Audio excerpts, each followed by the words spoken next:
সম্পদ বাড়াতে বাড়িতে রাখুন এই গাছ। এই গাছ বাড়িতে রাখলে অর্থের সমস্যার সমাধান হবে। বন্ধুরা, এটা আমার কথা নয়, বাস্তুশাস্ত্রে কিছু গাছের কথা বলা হয়েছে যা আমাদের জীবনের চলার কিছু সমস্যার সমাধান হতে পারে।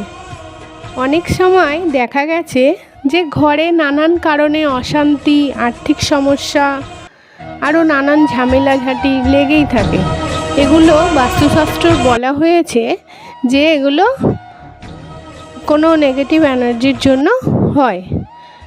তাই বন্ধুরা, আপনারা যদি এই গাছ বাড়িতে নিয়ে আসেন, আপনার সমস্যার সমাধান কিছু হলেও কমতে পারে।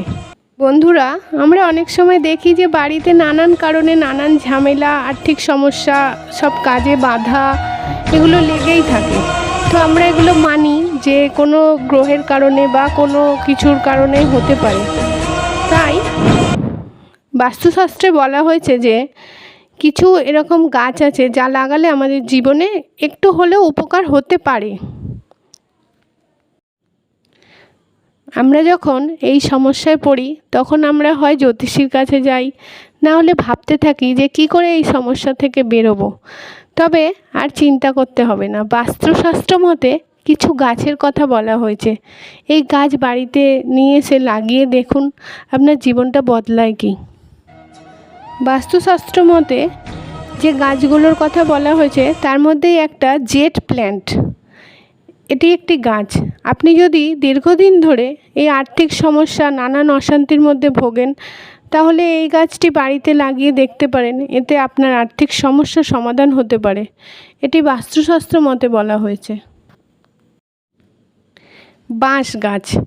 বাঁশ গাছকে বাড়ির জন্য খুব শুভ বলে মনে করা হয়। বাড়ির পূর্ব দিকে একটি বাঁশ গাছ লাগালে বাড়ির সুখ শান্তি বজায় থাকে। আপনি যদি আর্থিক সমস্যায় পড়েন তাহলে বাড়িতে মানি প্ল্যান্ট গাছ লাগান।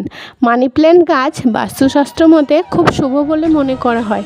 এই গাছ লাগালে আর্থিক সমস্যার সমাধান হবে এবং প্রায়শই লোকের বাড়িতেই এই গাছ দেখা যায়।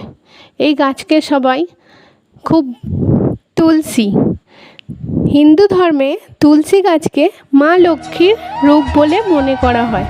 প্রতিদিন সন্ধেবেলায় তুলসী গাছে ঘিয়ের প্রদীপ জ্বালালে আর্থিক সমস্যা দূর হয় এবং লক্ষ্মী দেবী ঘরে আসেন, অর্থাৎ আপনার আর্থিক সমস্যা দূর হবে। তুলসী গাছের আর একটা উপকারিতা আছে।